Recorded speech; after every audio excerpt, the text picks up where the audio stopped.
where we left off. Herobrine actually spawned in the wither and started running towards all of my builds, probably trying to lead the wither that way. Luckily, once the wither exploded, I got a shot on him and lured him into the forest. The wither quickly caught up to me and got a lot of good shots on me, killing everything in its path. I was getting pretty close to death, so I took to the skies in an attempt to make the battle a little bit more fair. Unfortunately, I only had around 12 rockets left, so I found a nice place to land on top of the treetops because now it was also getting dark, which meant a lot of hostile mobs were about to spawn all around me. I got a few more shots on the wither until it got too close for comfort, so I flew back into the sky as the wither closely chased behind me. I didn't realize how close the wither actually got to me until I watched this back. If you're ever in a similar predicament, probably the best thing to do is to dig into the side of a mountain, but make sure that you choose a big mountain so that way you don't come out on the other side. This gives you the best chance for survival, but you do have to dig fast and keep turning around and making sure that you get hits on the wither. After a little while of doing this, I was ready for the final charge. I ran in and landed the final blows on the wither. With a sigh of relief, I pictured that nether star on top of a big hill of diamond blocks. With the night of day 400 almost being over, I flew back to my kingdom to see how much damage the wither actually did. To my surprise, there wasn't too much destruction, but as I looked around, I started to panic when I couldn't find Coco. There was too many mobs around, so I decided to go sleep and quickly flew back over to see if Coco was still there. I was really relieved to see Coco just roaming around the flowers. We rode on over to my beacon to heal up, and I rode him over to the pond so he could get a drink, but I don't think he was too thirsty. I went through almost all of my golden apples during that fight, so I had to craft a bunch more. I also went through all the health potions I had on me, but luckily now I had a bunch stored in a shulker box. After crafting up another beacon, I spent the next few days adding the top piece to the rest of my wall, and with that it was just about all finished, except for my castle part. I spent day 406 finishing up my dog monument island and adding a bridge to it from my wall. On day 407, I decided to make the roads in my kingdom out of gravel, so I headed on over to my mob farm, grabbed some gunpowder and sugarcane from my sugarcane farm, crafted up some rockets, and set off in search of a gravelly mountain. I came across this ruined nether portal with only a single block of gold, and this little village that didn't really have anything worth looting. But as I left the village, mountains started to render in. After gathering up as much gravel as I could carry, I headed back home and decided to get my first mining session of this video out of the way. After spending over 400 days in this world, I had to go really far into my mine to get to an area that didn't have a lot of branch mines. And right off the bat, we were off to a great start with a 4 vein of diamonds. And when I made it back up to the surface, we had 9 more blocks to add to our collection. Actually, the extra diamonds added up to another block, make that 10 blocks to add to our collection. While that's exciting, things got a little creepy from there. As I was heading into my storage room, I noticed that the dragon head was missing his eyes. Then I realized that Alex was also missing her eyes. After throwing my extra torches into a chest, I had to go investigate. Hot Dog's eyes were white, and my little bird friend's eyes were white. Ruben, what did Herobrine do to you? I went upstairs and Steve was facing the door. He turned around. As I came up to his face, I saw his eyes were missing too. Next, I ran outside to check on Coco, and it started to seem like Herobrine's virus was impacting the whole game. While it was really concerning, I couldn't miss this opportunity. I grabbed some wheat from one of my farms, and, well, check out how creepy this is. Yep, the chickens too. And I think Herobrine let my horses go as well. Want to know the creepiest mob I found so far? The villagers. Although the iron golem did look a little possessed. After recapturing my horses and hooking them back up to their cart, I spent day 415 and 16 giving my kingdom's landscape a makeover. But as it got dark on the night of 415, the hostile mobs started to spawn and they looked a lot creepier. Okay, the spiders did look pretty cool, but the skeletons started to look a little infested. It looked a little similar to what we saw happening at Herobrine's base. The zombies looked a little more creepy, but the endermen actually looked pretty cool. I'd say the two most terrifying creatures were the creepers and the baby zombies. I spent 2 days leveling out the area and spent 2 more days adding in these gravel roads. I spent the next 3 days planting all of this wheat in my kingdom and building this cool abandoned broken down shrine. If this was a different video game, doesn't this look like a place that you would find a special item? On day 422, as I looked around my field, I realized that not a lot of my kingdom was actually lit up. So I headed back to my creepy sheep horde and grabbed all of their wool plus all the wool from my wool farm. Having Herobrine eyes makes killing phantoms so much easier. And by the night of day 423, I had lit up all the areas except for the places that I wanted to build. On day 424, I headed down into my ancient debris mine because we have ourselves some more patrons. And while I was mining away, I actually fell into lava. That was the first time that happened on this world. Normally lava will just fall slowly from the ceiling, giving giving me enough time to escape. So this was definitely scary. See, this is what I was talking about. Easy fix. A good tip for when you're mining ancient debris: to save some time, just dig around quartz. Unless of course you need it to level up. And it actually took a good amount of time to find this little guy. I don't know what it is with all my pets, but now Steve is also climbing on my brewing stands. We actually have a handful of people to add to the patron wall, so I grabbed all the blocks that we would need, made a few signs, and headed out to the wall just to find this pressure plate sitting in front of it. After a little bit of investigating, I found 3 TNT lined up under the patron wall. And this was another attempt for Herobrine to kill me. While I'm concerned about that, I'm more concerned with how Herobrine knew that I had more patrons to add to the wall. I think he's infecting my whole computer. Anyway, quick thanks to Nerdy Duck, Hunter, Godly Gamer, Dobu and Potato, and Hayden for all becoming patrons. The night of day 224, I headed to the end to fix up all of my gear. And when there's a bunch of Endermen together, they do look really scary with those new eyes. On the morning of day 225, I wanted to find a new fun way to dispose of all these extra ender pearls, so I grabbed some TNT and headed over to the nearby mountains to blow everything up just in case there was any more hidden TNT around my base. But as I got to the top of the mountain, I saw something that was very alarming. I flew down to get a closer look, and there was more trees missing their leaves. And the virus that we found in Herobrine's base was definitely spreading at an exponential rate. There were spots of infection all over this mountain, and when it touched the water, it turned to slime. The infection was getting worse, and I had no idea what to do. So I just decided to have some fun with some TNT. Definitely the best way to get rid of ender pearls. On the morning of day 227, I decided I wanted my own bee colony, along with a cool little place to house all of my bees, so that way I could have access to honey. Bees normally look so cute, but now that Herobrine got a hold of them, they look really scary. The way they lazily follow you, it's almost like they're hypnotized or something. It was a little hard to figure out how to get the bees into their nests at first, but I did eventually figure it out. It did take me a lot of trying. Also, imagine running into this creepy guy in the woods and him trying to sell you stuff. It took a lot of trial and error, as well as almost drowning some bees and accidentally burning bees with my campfire, before realizing that you actually just need to wait for the bees to get pollen all over them and then they'll return home. After gathering 6 bee nests, I spent day 427 to day 430 building this epic beehive. There was a nice little place to store all of the honey, a guarded entrance so bees don't escape, and since the bees had white eyes, I went for a Herobrine color scheme. This is probably my favorite build of the whole video. Wouldn't you love to just sit on that tree and watch all of my videos in one sitting? Although, there is one thing that I still wanted to change. This floor is a little too crazy for me, and I thought it'd be pretty satisfying to watch me do this. With the determination of a bee, I zoomed through that project, and my beehive was complete.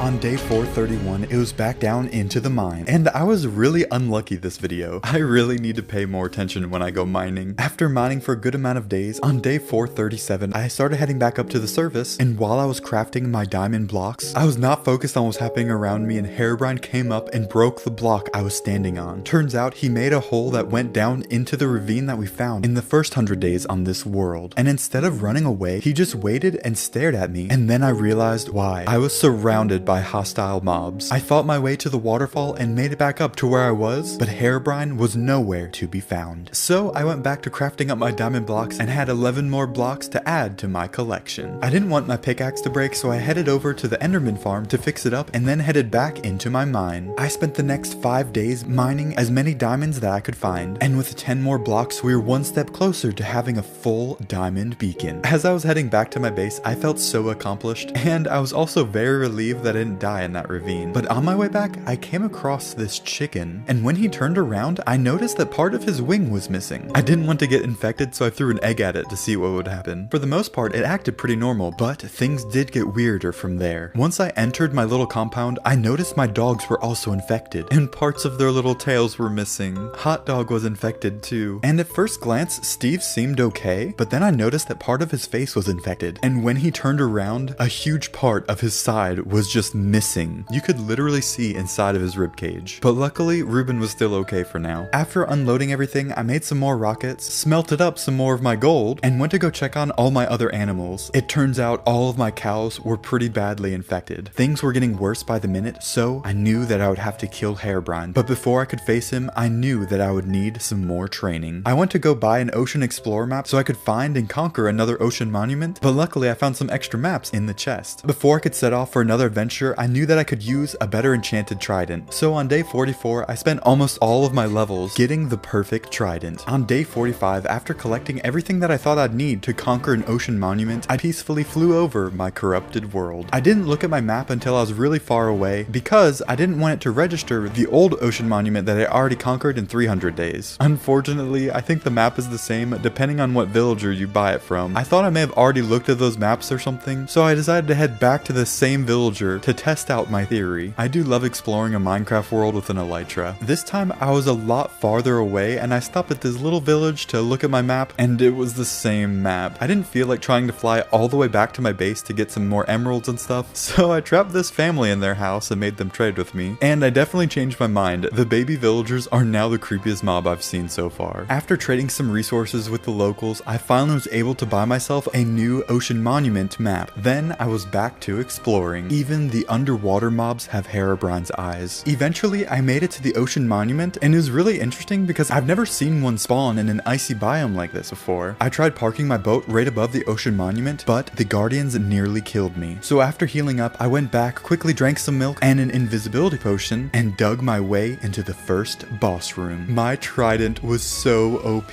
I killed each guardian with just 4 throws of my trident. And of course, you always have to grab that gold before you leave. When I came back up to the surface, these 2 guardians had stolen my boat. Luckily, I brought 2. And on the night of day 449, I had conquered the ocean monument, killed all the ender guardians, and started to head back home. But I soon came across this small island, and the zombie was looking a little weird. As he got closer, I realized that he was infected like the cows, and you could actually see right through him. Curious, I wanted to see if any other mobs were infected, so I went onto the island and saw that the skeleton's condition had gotten worse. They were more infected, and it looked like part of their skull was chipped off. The most noticeably infected mob was the creeper. I really wish that I could get a better look at them, but I did not want to get killed. So as the sun rose on day 450, I began traveling back to my base, and on the night of day 451, I made it home safely. On day 452, with my wood sources somewhat depleted, I spent the next 2 days chopping down some trees. Then on day 454, I was ready for my next build. I figured that the guards that would live in this giant tower could use a place to sleep, so I spent the next few days building these barracks. This was definitely a fun build to make. It had a cool entrance, a place for the guards to sit down and eat, some workplaces, a huge fireplace, and of course some beds for them to sleep in. After that, knowing that I would need a lot more diamonds, I headed down into my mine and came up with a little more than 11 blocks of diamonds. On day 464, I was excited to see that it was not only raining, but it was also a thunderstorm. For anyone who doesn't know, the channeling enchantment makes lightning strike your targets upon the impact of your trident, and this is also the way to get charged creepers. I honestly spent most of this day just playing around with my trident, except when one charged creeper got a little too close and blew a giant hole in the ground. Pay no attention to under there. It was pretty cool to hit phantoms with bolts of lightning, but after the storm passed, I realized that my pickaxe was actually pretty close to breaking. So I headed back to my Enderman farm and was a little tempted to throw my trident into the void. Does anyone know what would happen if I did that? I didn't want to risk it, so I just fixed up my gear and headed back home. On day 465, I realized something else was low, the amount of carrots in my inventory. So I started heading on over to my iron farm to get some iron to trade for emeralds and carrots, when I realized that I could use ender pearls to get around my base a little faster, and I wouldn't be wasting resources on my health because my beacon regens my health. After getting some emeralds from these creepy guys, I realized that if you always have ender pearls on you, you'll never have to open a gate again. Okay, now tell me something. Would you buy food from this man? I was a little hesitant until his friend convinced me otherwise. I spent the rest of day 465 and 466 pearling around and buying golden carrots. And if you ever do this, especially on hardcore mode, pearl with caution, please. On day 467, I scoured the world, searching far and wide for just a few stacks of terracotta. Why do mesas always seem to be thousands of blocks away from spawn? On the night of 469, I returned home to a warm welcome. Quite literally. Seriously, this was really scary. I hate lava so much. I quickly ate a golden apple, broke the string, and dug my way to safety. On the morning of day 470, as I was riding Coco over to my mine, I noticed that Herobrine's infestation had spread. The mountain right outside the village was covered with the virus, and it seemed to make the lava cool as well. When I turned around, Coco was like, nope, he wanted nothing to do with it. After tying him up, I spent the next several days mining. Since I had to mine so much watched this video, I thought that it would be fun to play around with the replay mod and get a few different cool shots. Even after mining so many diamonds, it's still so exciting to me to find more. And as I was heading back up to the surface, this time I made sure to stand on top of the chest, just in case Herobrine tries any more tricks. On day 477, I came out of my mine to find that the virus had continued to spread. It seemed to be growing faster and faster. So many of the houses were infested, and it was even to a point that you could see inside of the houses. This was becoming a bigger and bigger concern. I didn't have a lot of days left, but I still had a lot of builds to do, and I needed to get the materials to respawn the dragon. So from day 478 to 81, I spent building this cool medieval house and adding some greenery around my kingdom, as well as this nice little storehouse for all my wheat. After that, I knew that I would need at least 1 or 2 more mining sessions to get enough diamonds to make a full diamond beacon, so I went to my enderman farm to fix up my gear, and while I was returning back home, Herobrine was standing at the portal with an end crystal in hand. He spawned in the dragon, and as he ran away, I just stood there in awe as I watched all the towers regenerate. I was not ready to fight the dragon, but I had no choice. So I got my weapons and health potions out and met the dragon in the air as I flew around destroying all of the end crystals. And then it was time for an epic aerial battle, and Herobrine even took the dragon's eyes. After getting the dragon's health almost down to 0, she took back up to the skies and was finished off with one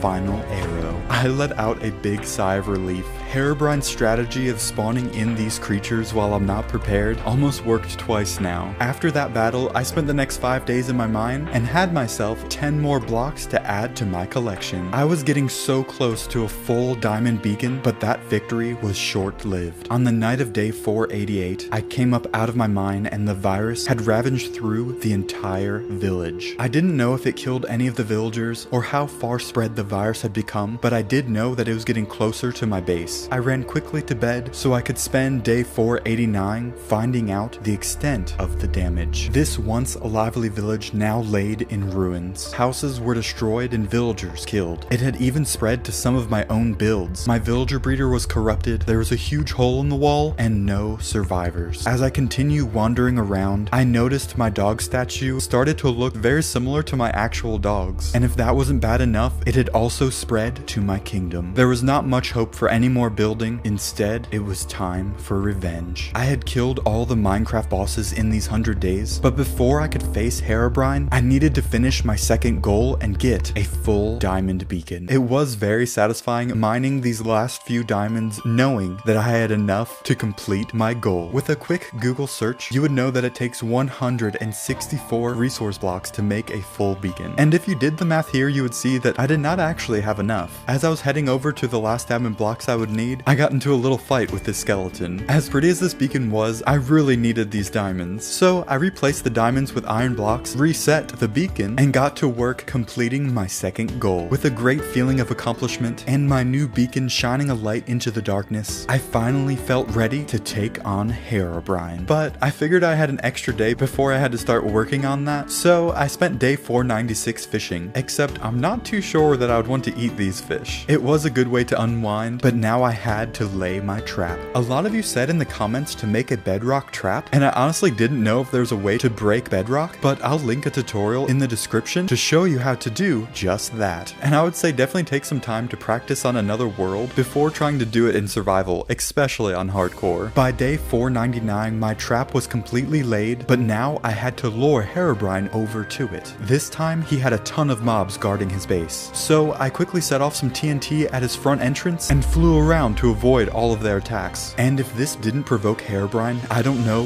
what would. I had finally made it to day 500. I stood on top of this mountain and waited for Herobrine. If I wanted to survive a full 500 days, my plan would have to go perfectly. But when I was waiting there, Herobrine snuck up behind me and hit me. It scared me so much and I started running for my life. While I was scared that he was chasing me, that's exactly what I wanted. I lured him back to the forest where it all started and jumped down into a hole that I had made. I started going the wrong way and almost fell into the void, but luckily I made it to my position just in time. Herobrine landed right in front of me, and when he got out of the water, I knocked him into the void with a single swing of my sword. I finally completed my last goal and survived 500 days in Mega Ultra Hardcore Minecraft. The texture packs I use for this series will be available to